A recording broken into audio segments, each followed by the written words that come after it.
Hello, welcome to Claret and Blue. I'm Dan Rolinson, joined this morning by John Townley. John, how are you? I'm well, thanks, Dan. Got a new mic, a bit of a new background, and it looks a bit more professional. So yeah, I'm well, thank you. Yeah, sounding good, sounding clear. Thanks for getting that sorted. Today we're here to talk about Monchi, and it's going to be the classic kind of new starter kit that we do when somebody new joins the club in terms of a manager or an important position at the club. Their to-do list, their in tray, their things that they need to fix at Aston Villa, that kind of vibe. We've picked 7 things that Monchi has on his to-do list at Aston Villa. First of all, before we get into those specifically, how do you kind of react to and feel about that appointment? It feels like a big deal to me. Yeah, I think it's a very good appointment. We know that obviously Villa targeted Alemania before Monchi, but talks have been going on for a little while now. So clearly a person that Emery knows very well, having worked with him for 3 years in Seville. He's known to Damian Vidigani as well, who is the new director of football operations. So it's like a trio between them. They all know each other. They all have successful working relationships in previous roles. Emery was with Vidigani in Valencia. Everything to sort of build around Emery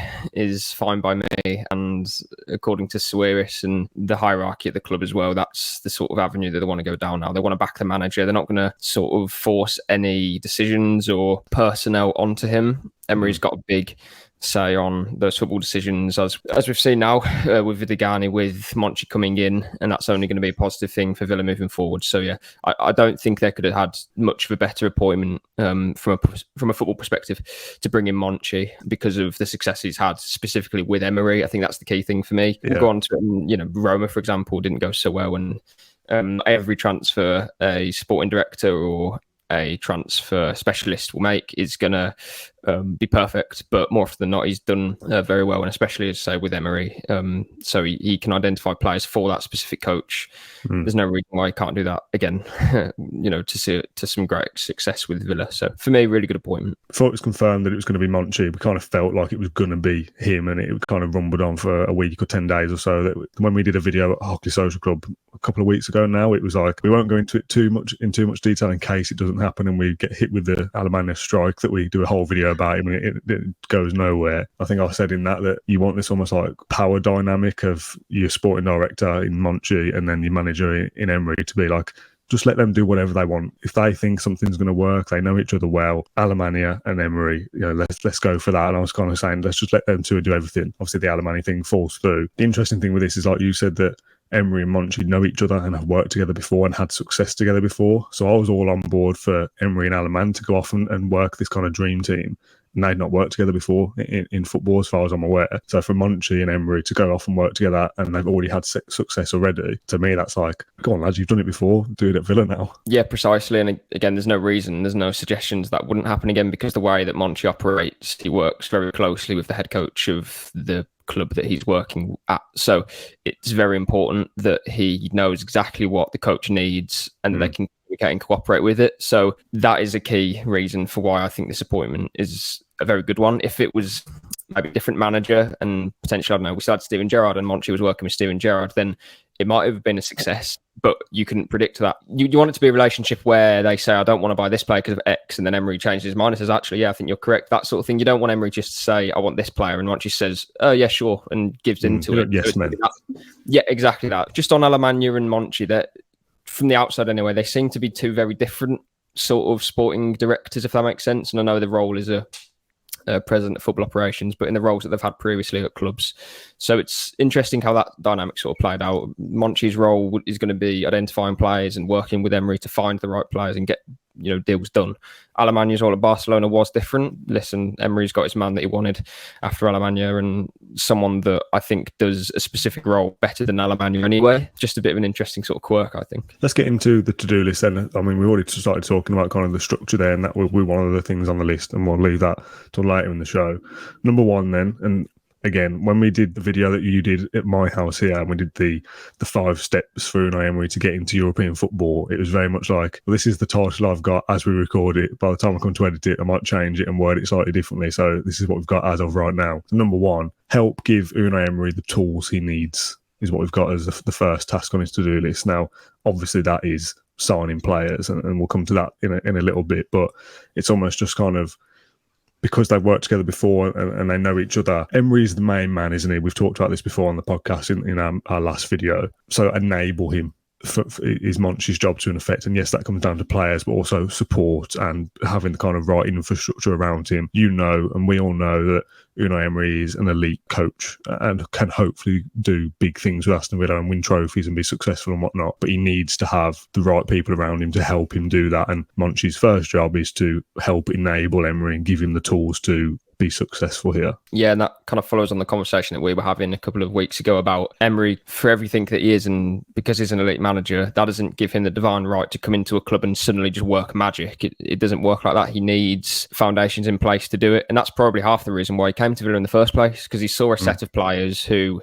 he knew he could sort of impart his wisdom on. And I always say they're very coachable players, as we've seen. Ollie Watkins, John McGinn, Sawiris, the whole lot of them, all of them have improved dramatically under Emery. He knows which clubs he can go in and make an impact on, i.e. Sevilla, Villarreal, and now Villa. There's a lot of Villas there, isn't there? So it's key for that reason that we now have Monchi, who will listen to Emery and take on what he wants and work tirelessly to bring him the players that he knows will improve the team. So Monchi's process, at least at Sevilla, and I know this will be tweaked and adapted as the years have gone on, but he sticks to what he knows and sort of knows what he will bring or what can bring success to a club. So he'll identify hundreds of players, but he'll sit down with Emery and discuss what exactly he needs. So does he need a right back that can cover a certain distance over the course of 90 minutes and that can put in this amount of tackles per 90 and all these different things? And it's much more detailed than what I've just said there, but a specific player of what Emery needs in his team. So for example, we know that he wants a wide player. So Emery will say to Monchi, I want a wide player, and he needs to have these sort of numerical references to be targeted. And he'll go away and look at those players, and he'll come back and say, okay, these are the 5 or 6 players that I've got. And then as negotiations go on with those clubs and those players, then those lists slowly go down even more. So that's his sort of process. It's having a big bank of players and having profiles on every one of them, but then it's understanding exactly what Emery wants. And that's key, because Emery knows what he wants from his team. Other managers might not, and they'll need the sort of lead from different sporting directors, and it'll be up to them to identify in the positions where they need to improve. And then that's when clashes happen and there's like disruptions in boardrooms and stuff. Emery knows what he needs and what he wants, and now it's up to Monchi to identify the player that will come in and ultimately make a difference. So that's his sort of process. Again, it's much more detailed, I'm sure, but that's the sort of the groundwork, I suppose, that you could say that Monchi will be doing. Yeah, I'd urge people to go back and listen to or watch our most recent show about, I think it was titled Unai Emery and Obsession with Aston Villa, because things we said in that about Emery, the same can be said of Monchi. The things that I've read about him, he seems to have this kind of obsessive personality of like wanting to do everything as good as possible. And again, it's easy to say. Obviously, everyone wants to go into work and do the best job they can, but it feels like a kind of powerhouse team there that Villa have assembled off the pitch, and touch wood, it can only kind of prove successful. Number 2 on the to-do list, identify strengths and weaknesses in the current first team squad. Some of the things we're going to talk about here are very obvious, very almost cliched things to say. Like one of them later on is sign the right players. Like, well, yeah, obviously. But first of all, the first step before you even start to assess what we need and who comes in and what 5 players we're going to spend our 100 million on is, what do Villa actually need? Where are the problems in the squad? Where are they strong already? What do we actually need to do here? So assessing what Villa have done over the last 12 months or so, that's almost job number 1, isn't it? Yeah, and as I say, I think that most of that will come from Emery anyway, because he knows what he wants. But it's up to Monchi to say back on those decisions and go away and find the players that will improve in those positions. So and I think also we all offer know a second opinion, as much as it's like Emery's king and let him do what he wants. If Emery says, I've worked out this is what I think the squad should be made up of, and this player should go and this player should go, Monchi coming in, who's someone he's already worked with and effectively is above Emery in terms of a kind of a hierarchy, it's a second opinion for him to assess things and say, well, actually, no, I think this player still has a future, or that player should be moved on, or whatever. So as much as I agree that Emery should have kind of the keys to the kingdom, it is an open-ended discussion amongst this kind of new structure that Villa have got to go, well, actually, no, I think this. These people aren't yes men to Emery. He wants them around him because they're going to push him on decisions, and ultimately that's going to bring the best out of our decision-making process, isn't it? So I think we know a right back. We only have one of them in the squad at the moment. A winger and a striker Villa also want. So those are 3 positions already. And then you're looking at potentially a backup goalkeeper, depending on what Emery's plans are, which we don't know, on Robin Olsen, and whether he wants to play a second goalkeeper for potentially 20 games in the season next year if we go far in the Conference League or the 2 domestic cups. Elsewhere, you're looking at potentially centre-back if the right deal comes up, and as well, the same case for midfield as well. We are well stocked in those positions, but if the right deals come up, Villa will act on that. For example, Pau Torres, who is entering the final 12 months of his deal at Villarreal. If he decides, okay, I want to leave Villarreal now, and the right deal comes up, and in terms of the valuation of that player to strike a deal, then Villa will probably move for it, because that won't be available in 12 months' time. So you have to build a squad. It doesn't mean that we're going to do it in... Obviously, we have priorities in the team, but as I say, when the right deals come up, then we'll strike. If they don't, then we're going to hold off like we did in January, when clearly we needed a striker to compete with Ollie Watkins after Danny Ings left, but the right deal wasn't there to be done. So you hold off, don't you? You don't just waste your money on 15 million, 20 million quid on a striker who then a few months later you want to probably sell. So yeah, that's the right decision for me to do those deals. But yeah, you're looking at probably 5 more additions, something like that. Number 3, sort expiring contracts and hand out new deals. So the 3 that I think off the top of my head, they're expiring in 12 months' time, and Nakamba, Keenan Davis and Traore. I think me and Matt did a video about keep or sell. I'm pretty sure they were the 3. And then I think there was 4 or 5 players that were expiring the summer after, one of which is Ollie Watkins. He signed his contract, or his last contract, when he joined the club in 2020, which was a 5-year deal, so expires in 2025. Work out what you're going to do with the players that are contracts are running out. People like Courtney Hawes, Keenan Davis, Bertrand Traore, like I mentioned, Nakamba. Do you sell them out? Do you loan them? Do you keep them? Obviously, and hand them new deals, which feels unlikely. Players that are in the first team and still useful to us, but on the fringes of their contracts expiring, i.e. Watkins, as he's the most notable. Tie them down to a new deal. If Emery still wants to keep him around the squad, which we assume he does want to, you don't want your main, at the moment, your main striker having his contract running to the final 12 months. So you would expect a new deal for Ollie Watkins and the players that have got their contracts running out to be moved on. It's interesting on that, because I'm looking ahead to, as you mentioned, Dan, the summer after this summer. So I think you always have to look at which players are going to be going down to the last 12 months a year ahead, because firstly, Emery doesn't like really negotiating new contracts and deals with players when the season's already happening. He wants full focus on games and on the season. That's why Ashley Young wasn't informed whether he was leaving or not, and he was leaving up until the season had ended, which might seem a bit harsh, but it's full focus, isn't it, on the final games of the season in that situation. So McGinn and Watkins, we know Emery wants to hand new deals to, obviously. I think that's very important, because you don't want to come into a situation where in 12 months, they've then got 12 months on the deal, and all of a sudden you lose a bit of power in negotiations then, don't you? And other teams are circling around because they know that they can not necessarily get you for a cheaper price, but Villa won't have as much power as what they do now. So those 2 are really important to me. I think Leon Bailey's also 12 months left in 12 months' time. And I think Traore is the only one that's a decision will be made on for this summer in terms of 12 months from now. Maybe Villa will view that as a final opportunity to get any money for him. I'm not too sure if he'll own a new deal. We'll wait and see. Obviously, Emery recalled him from his loan spell, and he did well to get his goals against Leicester and Forest, but ultimately, is that a player that's going to push Villa towards where they want to be, which is the top 4 in the next 2-3 years? I'm not too sure. So we'll see on that. Obviously, Nakamba and Keenan Davis, Courtney House, a couple of other players will be allowed to leave permanently as well.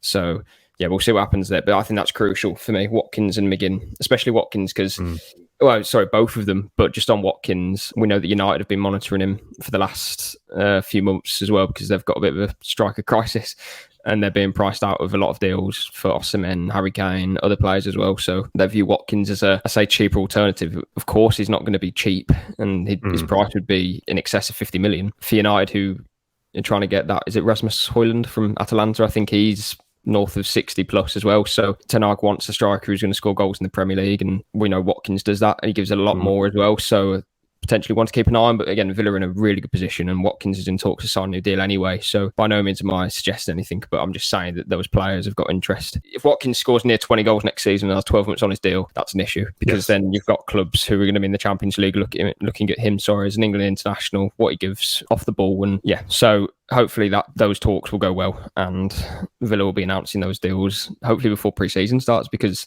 again, you don't want to sort of linger on those during the transfer window. You want to just get them both tied down and move on into the new season. And the longer that process takes, it becomes a talking point, doesn't it? You'll be off to press conferences asking about Ollie Watkins every week if that deal continues to run down. So if they want it to get done and Watkins wants to stay, get it done. Number 4, and I'm aware of how I'll phrase this, but at the moment I've got understand Aston Villa as a club. I don't know quite what I mean by that phrase alone, but he's been at Sevilla a long time. It is kind of my point here, and he's been in Spain a long time, and yes, he's had great success there, and Sevilla have had great success whilst he's been there. People kind of point to the Roma years as a failure for him in comparison to what he did at Sevilla. So he's been in Sevilla a big chunk of his career. That rhymed. He goes to Roma and isn't successful, comes back to Sevilla and is, again, to an extent, successful again.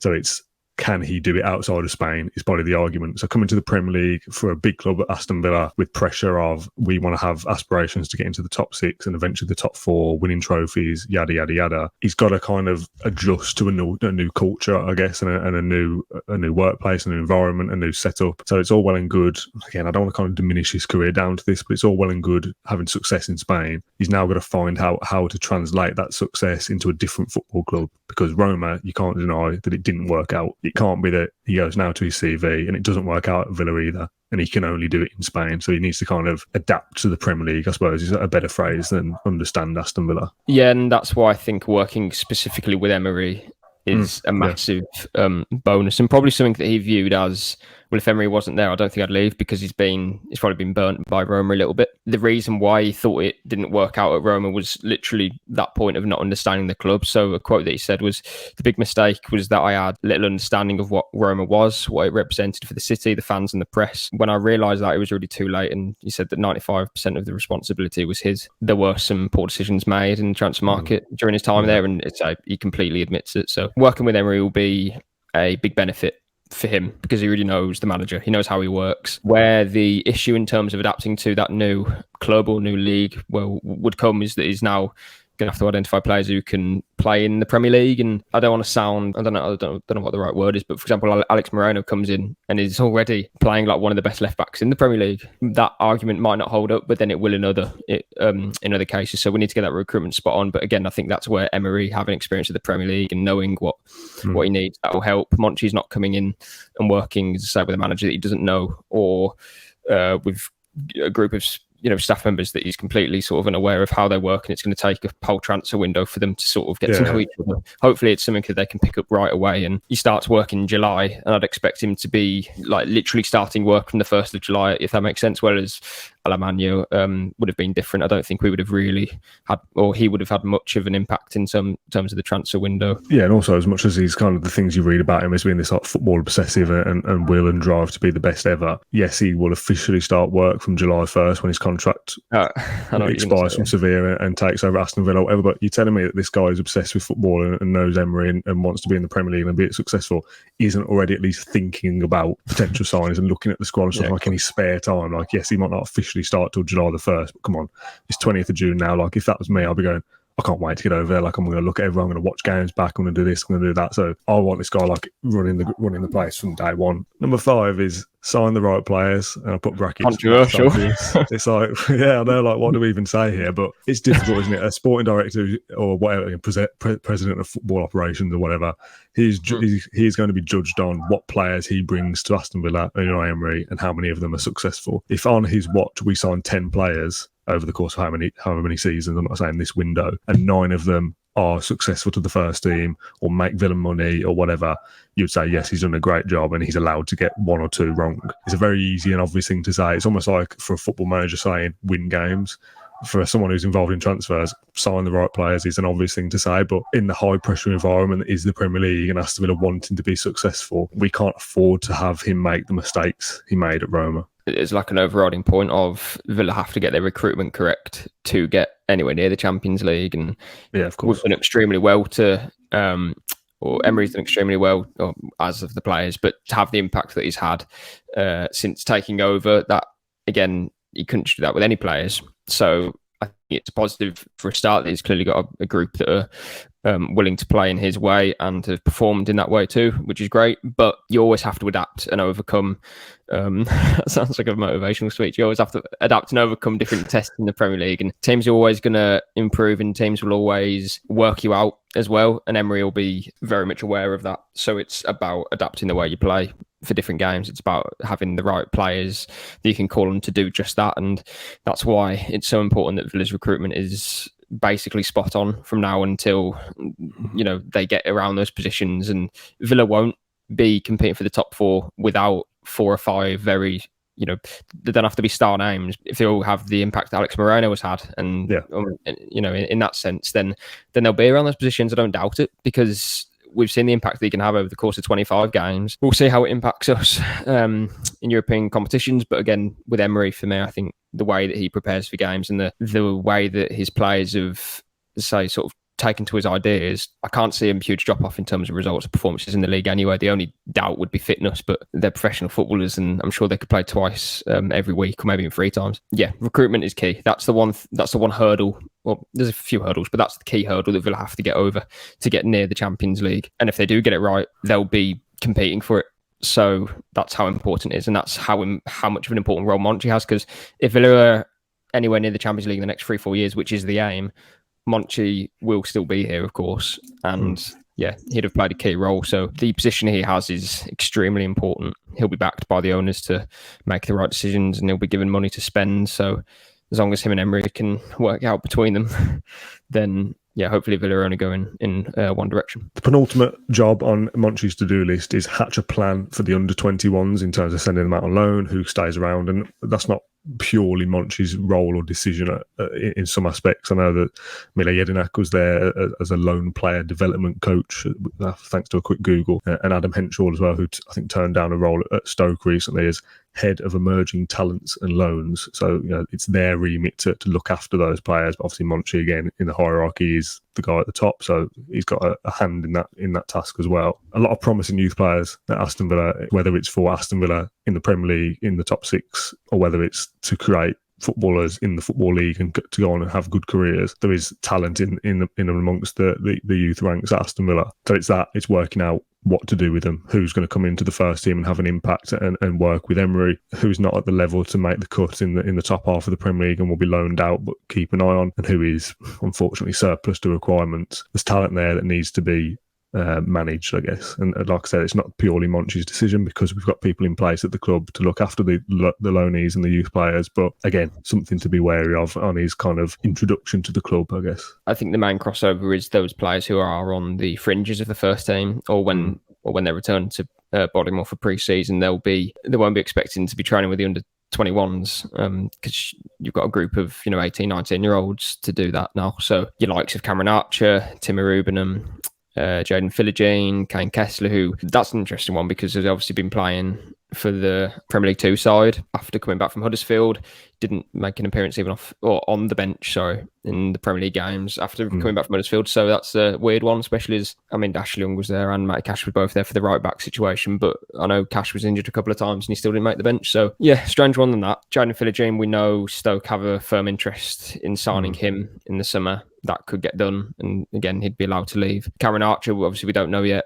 That's going to be a wait and see for pre-season, I suppose. But whatever happens, whether I think it's a success story for Villa, sort of whatever. And I say that because if he was to leave, I think he'd be banking 15 million plus, in my opinion, to an under 21 England international who scores goals, which is probably the hardest thing to do in football. I don't think you could settle for anything less than that, and that would then potentially limit the clubs that would be interested in him. I don't know. I want him to stay around and I want him to be involved because I think he has to be given the chance to have a player who has the skill set that he has, and he's a local lad as well, which obviously helps us fans get behind him. I'd love him to stay around. I just don't know if he will, because Villa obviously want to recruit another striker, and only in the Europa Conference League, I think, would Archer get minutes. But then again, even that's not given because we've seen Emery's very particular with his bench as well sometimes. So Timo Rubenham, I presume, would be going back out on loan. Not sure if he's ready to be playing under Emery yet. We'll see. Again, potentially good loan at QPR. Very, very sort of up and down in terms of for them. For Tim, I'm sure he played well. I confess I didn't watch him every week, but again, that's the job of Adam Henshall and Mile Jedinak to be watching them and deciding what's best for their futures. And Monchi, again, will have a say in that because some of them will cross over in the first team and will be given a chance to impress in pre-season too. So we'll wait and see what happens. But yeah, there's a lot of players that are going to need loans, a lot of players who are coming back from loans. So it's like a whole other division, the academy side at the moment, especially because Villa are going so big on it, which is great to see. The final thing on Monchi's Villa to-do list, it kind of overlaps with a couple of things we've already spoken about, and it's a settle into the new working structure at Aston Villa. Now, again, that's kind of working with Emery, recruiting the right players, loans, kind of talks about a few things that kind of encompasses. I'm reading this straight off the Villa website here. You've got Monchi as the club's new president of football operations. You've obviously got Unai Emery, who is the head coach at the moment. Johan Langer will assume a key role as Global Director of Football Development and International Academies. Damien Vidigani will assume the role of Director of Football Operations. You've got Chris Heck, who is the President of Business Operations. Some great job titles going around there, by the way. Like, it sounds good, if nothing else. It's not specifically a Monchi thing, this, because it's a restructure of the club as a whole, but it's not just coming in and going, like, sitting in Bodymore Heath next to Unai Emery, his old pal, and trying to work things out together. Like, it's a whole thing now at Villa, and it's settling into that. And I know that kind of crosses paths with recruit the right players and understand the club and these kind of things, but it just felt like a separate point that almost for us as well as supporters to get used to this new kind of system. Like, yeah, for Monchi specifically, it's coming in and working within this different structure that he's probably not used to, and Villa and we as fans and supporters aren't used to either. I think it's a very exciting change because it sort of separates it, and we know exactly who's doing what. Well, not exactly, but we know we know the roles. Whereas before it was a different, obviously, structure. You had Christian Purslow as CEO, which sort of dipping your toes in both, which I'm not too sure how helpful that might have been in certain situations. I think it's better to have specialists in all areas. People like Langer, for example, have made a really good impression on people at the club, and you come under quite a lot of criticism at certain points for different transfers and whatever. But again, we're not privy to what exactly happens behind the scenes. And as I say, clearly he's made a good impression on a lot of people there. So I'm glad that he's been given a really important role as well. Staying on the football side, yeah, obviously Monchi, president of football operations, that's like I suppose you could call it like a sporting director type of role in terms of working in recruitment, working with the recruitment staff, and obviously Emery to identify what players he wants for his first team. Vidigani as well, yeah, knows Emery very well, worked with him for 4 years in Valencia from 2008 to 2012. They've known each other for a very long time, and they've worked with each and collaborated with each other after Valencia as well. So clearly a very good relationship there too, which is very good in terms of the football side of things. Business side of things, I hold my hands up and say I'm not too sure how that works in terms of, I think us being a football podcast, us being football fans, we're sort of more attracted to the recruitment and transfers and scouting, things like that. But the business side, we'll let Chris Heck crack on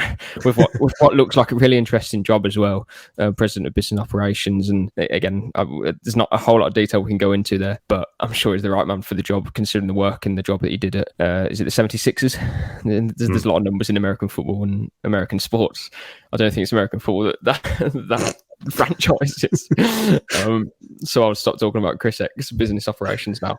But yeah, just in general, I think the structure, I think they've probably got it spot on now, because it's, again, you know what you're looking at. So those are the 7 things on Monchi's Aston Villa to-do list as he starts work on July the 1st. It's exciting, isn't it? I think is the overarching kind of feeling at the moment. It feels like off the pitch, Villa are doing all the right things. It's now just, like we said, recruit the right players, have a great pre-season, learn things, get together, work together, start gelling as a squad, and hopefully come match day 1 on August 13th, I think it is. 12th, be fighting, be ready, raring to go, and start winning games as soon as possible, and hopefully Villa are fully geared up for success. Exactly that. Villa have got everything sort of behind the scenes spot on now. I think it's about putting it all into practice, and yeah, it would just be interesting to see how it sort of plays out in the coming weeks as well, because as you say, it's new for everyone. So again, we're not privy to see what happens at Bodymore Heath, but I'm sure it'll be a change for most people at the club. But having those people that like Emery knows Monchi, and they all, Vidigani as well, I think that helps it a lot. It's like sort of a new day at school, but you already know your classmates, sort of thing, which is only a good thing. So yeah, that'll do us for today's episode then. Thank you very much, John, for your time and insight as ever. For people watching along on YouTube, if you want to get involved in the comments section, you might think of another 3 or 4 things on Monchi's to-do list. If you listen to this on Spotify or Apple Podcasts, or wherever you get your podcasts from, leave us a positive review. They're very helpful. And on YouTube, if you subscribe to the channel, you get notifications when we upload, and the more subscribers we get, the more views we get, the bigger and better things we can do as a podcast as well. So thank you for all your support as always. We'll be back later in the week with another video. Until then, thank you very much for watching, and we'll see you very soon.